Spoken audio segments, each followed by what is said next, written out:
Hi, I'm Amy. Hi, I'm Lonnie. And you're Adulting with Amy and Lonnie. Welcome to today's podcast. We're at the conclusion of the growth mindset and personal development. And we're going to be going over the ramifications and changing of the mindset and how to go about doing that. And I think we need to just dive into it. Okay. All right. Thank you for being with us for this series. This one was by request. So don't forget to give us your requests. We love it. And so we've talked a lot about identifying our values, identifying our challenges. What is a growth mindset? Being aware of our emotions. What are all of those things? Our emotional intelligence. Okay, so now what? I'm doing those things. What happens next? The ramifications, which means consequences. The first one, because you know I'm all about relationships. Your relationships may change. Your boundaries might change. Your expectations might change. And what you bring to the table might change. Which changes your interactions. It changes the way you see yourself, which changes the way you see others, which changes the way you treat yourself and the way you treat others. So in other words, when you're growing and you're learning and you're expanding your knowledge and experiences, and you might have a friend who is just stuck and can't understand what's going on with you, and maybe you're a little more happier and they don't want you to be. It can be a lot of different things. There has been a lot of research done on specifically addicted couples. When one member of that couple becomes well, the other member becomes more unwell. In an effort to try and keep the status quo. And you might see that happening. Conversely, though, as you're sharing things, as you're becoming more well and your boundaries are changing, you might find that your relationships become healthier and happier. They want to be part of that. Okay. Your goals may change. My goals change all the time. Lonnie might not be a good standard for goals. You are go, go, go, go, go. Anyway. Rely on your new flexibility to pivot your paths to your new goals. And part of relying on that new flexibility is that mercy, that grace you give yourself. Okay, this didn't work, or I'm over it. I see it differently now. I'm going to change. I'm going to do this instead. Rely on that flexibility, on the new way that you're expressing yourself and understanding yourself to do that. And like Amy always promotes, be kind to yourself, because you might not figure it out quite around the first go around. It might take a couple go arounds to get it. So like she says, be kind to yourself while you're going through this. And celebrate the new journey. And everything that you're bringing with it. A whole new skill set. And not everything in that new toolbox are you going to need. If I'm just changing the drain under the sink, I don't need a skill saw. Right? Right. And this is a toughie. You may find that you are now having to deal with or handle or face any hurt that you may have caused along the way. You're a different person. You're seeing things differently. This can be tough. So first and foremost, you need to face any hurts that you may be holding on to and understand how you're feeling about those. One of the most powerful quotes I ever read, it meant a lot to me. It was game changing for me, to use a Lonnie phrase. was that life becomes easier when you learn to accept the apology you never got. And that's credited to R. Brault. Not everybody is aware that they've hurt you, or able to face that they've hurt you, or able to believe that they've hurt you, which leads you to walk through that without them. You need to do that before you start walking things that you may have done for somebody else. And sometimes it's, okay, I'm going to love this person. I'm going to continue to love this person. I don't need to have them in my life. That's a new boundary. But I'm not going to hang on to it anymore. And I'm sure we've all had those kind of situations, you know, where, yeah, I don't think I want to go into it right now. But it's very hard. It's very difficult, very personal. And I have no doubt that all of you are thinking of an instance right now. Find a way to create an apology from them for yourself. Which is what I have been able to do for this situation. And I just let it go. I prayed about it, let it go. And they're no longer in my life, which is sad in many ways. But it was a healthy thing to do for me. So. And there are many little tools that can help you navigate that. Writing them a letter that's never sent, disclosing it to a trusted friend, and saying, you know, I don't need you to do anything about this, but I need to talk about it and put it on the table so I can leave it there. Well, and there's an old cliche that's been around for very long: let go and let God. And that's where I had to get. Yeah. So assuming that you've been able to navigate that part, now it's time to start looking at the things that are bothering you, that you've hurt someone else. Accept responsibility for what happened. And this is oftentimes easier said than done.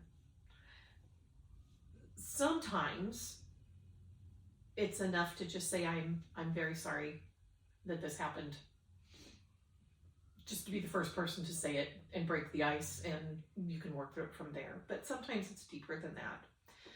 So by taking responsibility and accepting that you've engaged in actions or words that have hurt others, you can avoid negative emotions such as regret, guilt, anxiety over that, because all that's going to do is continue to feed your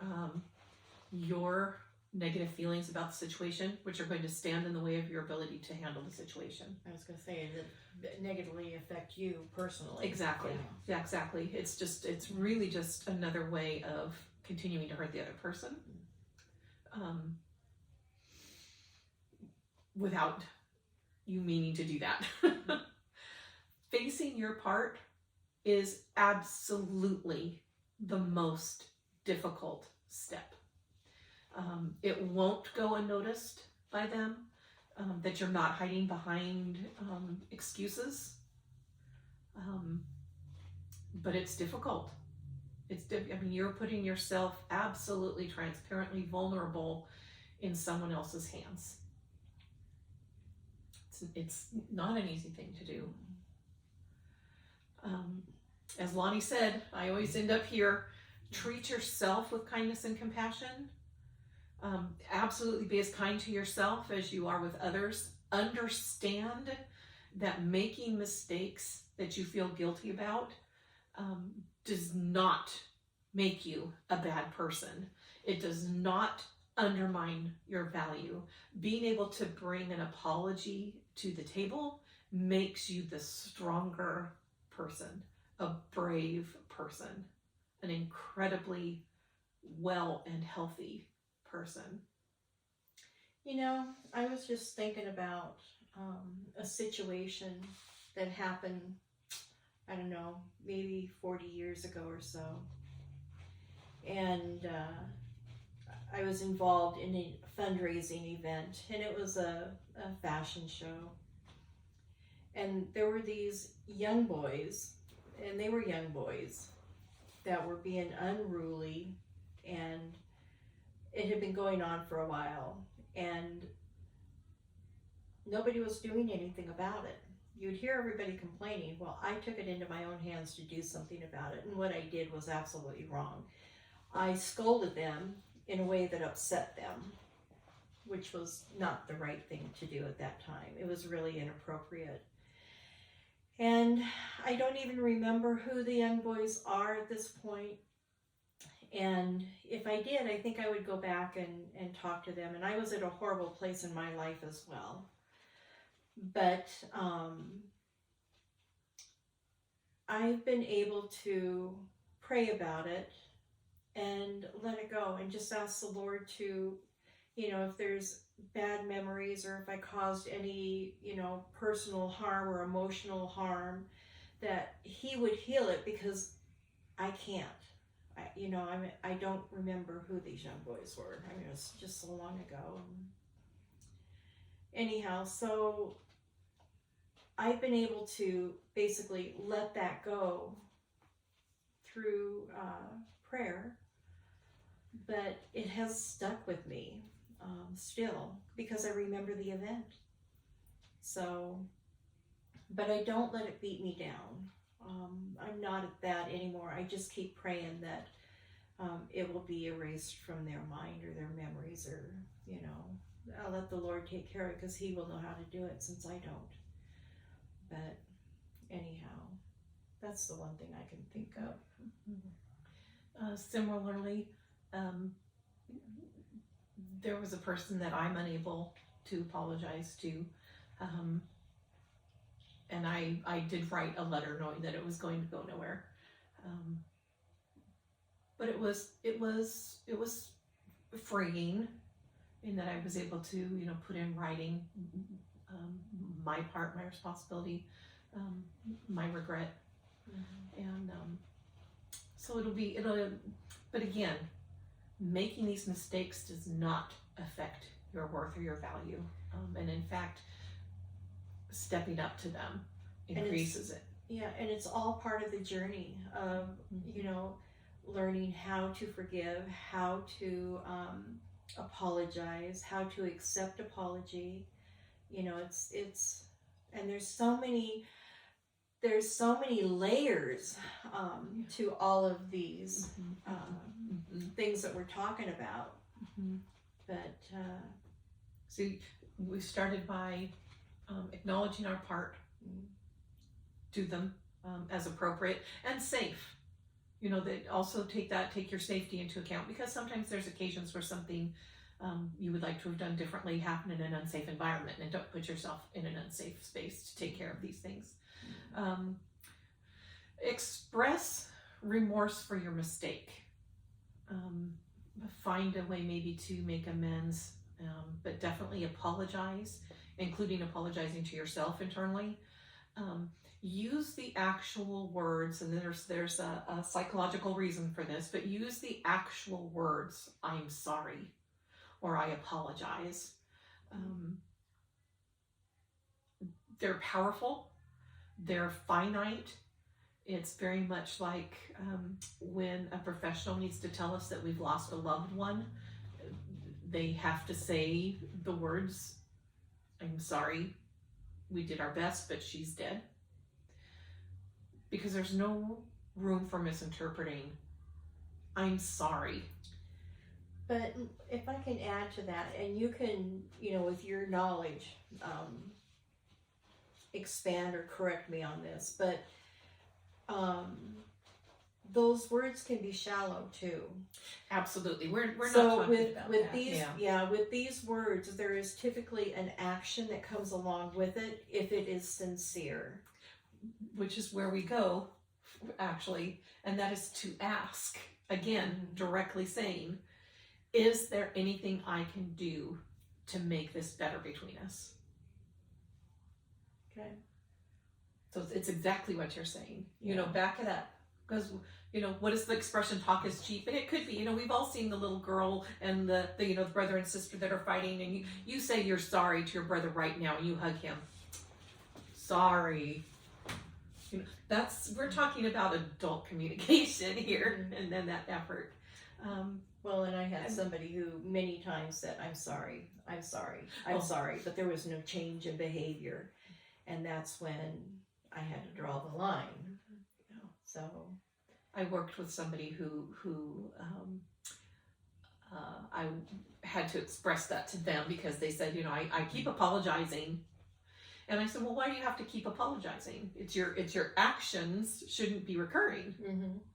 You know, don't tell them, show them. And I'm suggesting that before you get to that point, you're doing both.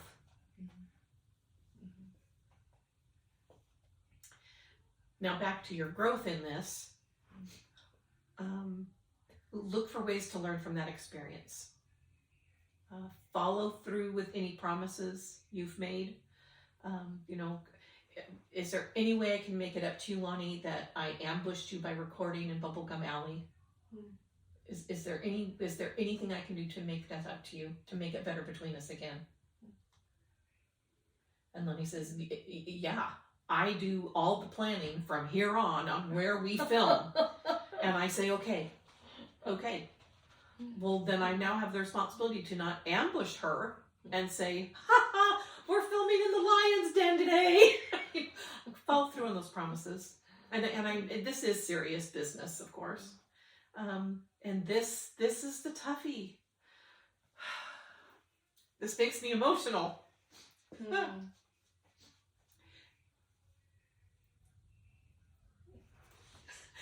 Be prepared to not have your apology be accepted. Acknowledge that they have that right. Their world's been rocked in some way. And you know, if they don't accept your apology, it's only at that time. They might need time for processing before they come back and say, you know, I'm sorry for not accepting your apology. Maybe they're just practicing the pause. Yeah, they're practicing the pause.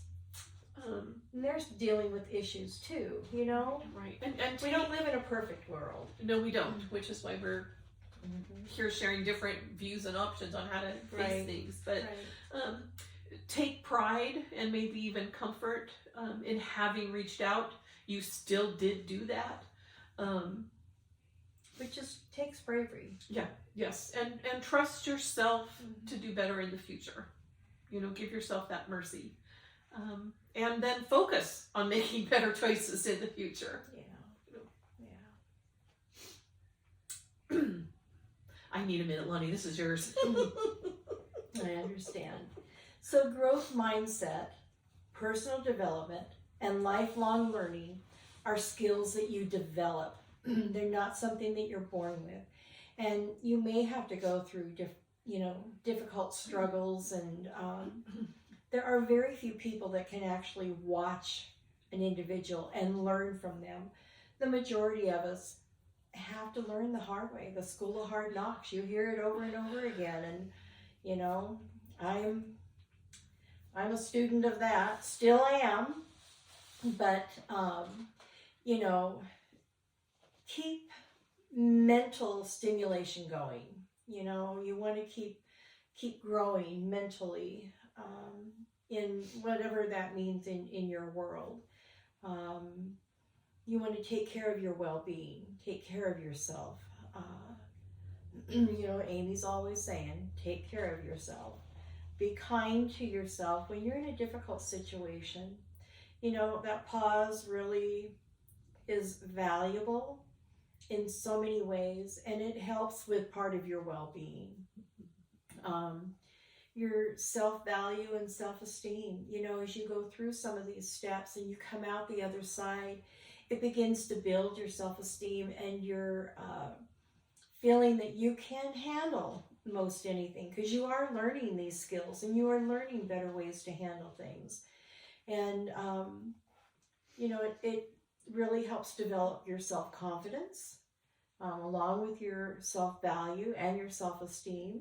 So these are all reasons why we want to continue Right. learning, continue making efforts out. I got it. Okay. Well, how do we do that? Well, using personal assessment, examining your current skills and what you're competent at, and identifying these areas that need growth or that you have grown in. Your thoughts, keeping them positive and in a constructive way. And your emotions, keeping them in check. And if you feel yourself going out of balance, again, I'm going to go back to that pause because that was huge. I'm glad Amy shared that with me because that really is huge. And your beliefs and your values. And those are always going to be developed and changing along this journey that we're on in life. And hopefully, until you take your last breath, you're going to continue to learn and develop and grow. That nobody has the answers 100% along the way.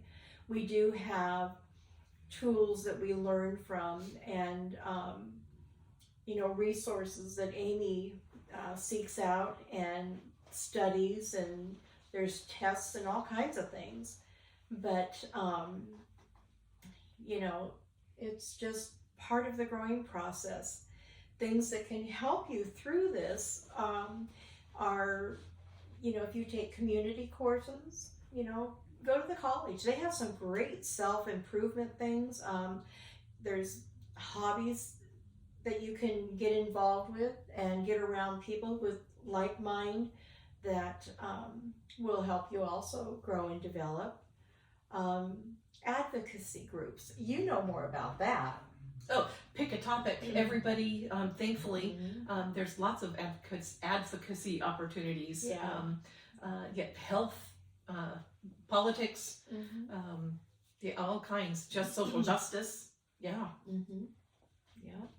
There's self-reflection and journaling. Now, this is something that I was not really very good at. And I would just go through things, but I never took the time to reflect. And actually, if you would take the time to reflect, you're less likely to stumble again because you have learned what it was that was triggering what's going on. And so self-reflection is a key factor, I think, in this growing process. Because if you don't reflect, you're going to repeat. Anyway, and nurture your passions. I am so easily influenced. How many irons do you have in the fire right now? Oh, I can't even tell you. I am getting better, though. I'm starting, excuse me.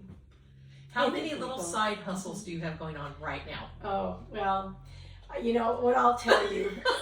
I'll tell you this. I am a creative person. I like to be creative. And everything I see, I think I can do. And so I see something that catches my interest, and it's like, I have to go out and get all the materials so I can go out and do this. And I may do it once, and it's like, oh, okay, I'm satisfied. I don't need to do that again. And then I end up with all this stuff.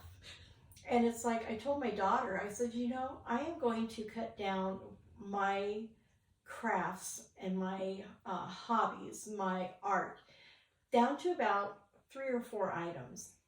And I've been working on doing that and giving things away and getting things sold. And that's part of the decluttering too that we just went through. It's true. And I'm feeling so much better about it. And you know what it's done? And I've learned, again, reflecting back on what is going on, I'm learning that when I narrow down what I really enjoy, I have become more creative. Who knew? Sorry. But you're continuing to seek those opportunities for growth by nurturing your passions.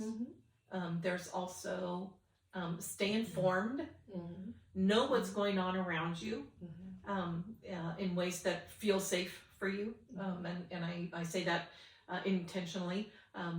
I had to disengage from the news. Under agreement with my spouse, you let me know what I need to know, but I don't need to hear 32 versions of how much the United States hates each other today. I couldn't do it anymore. So the point was, stay informed. Don't get stagnant where you are. Yeah. But again, in a safe way that makes sense for you. Find new hobbies or activities, but don't necessarily invest in every single tool all at once. Everybody's going to start watching Craigslist for a Lonnie starter kit on stainless, ceramics, gourd carving. You could go on for probably half an hour of all the different things I've done. Crocheting, macrame, it just goes on and on. But keep seeking opportunities. I love to learn. I love challenges. I love crafts. Love art. That's where I've had to narrow down, focus in. So, but those opportunities, and for me, it is these learning opportunities for me are putting together this information in these podcasts and having an opportunity to share what I'm discovering with other people, knowing that this is not the be-all end-all information, that this is a springboard for you to then go find your... I dig that. Yeah. I dig that a lot. And that will keep my brain moving, lifelong learning. That's certainly stimulus that works for me. It certainly is a passion that I'm stimulating, and it keeps me informed. What are the current statistics, even though we know that 12.4% of all statistics are made up on the spot. But the point, it depends on who's doing this researching too. They can sway anyway. Absolutely, it's true. But the important thing to take away here from the ramifications of your growth and your continued growth, that is lifelong growth, is this great quote I found. Somebody else had shared it from John Acuff, and it is, be brave enough to be bad at something new. Oh, you mean like the mixer?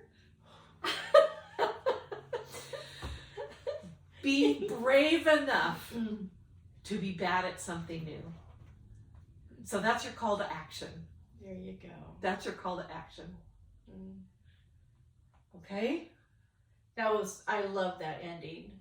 I love that ending.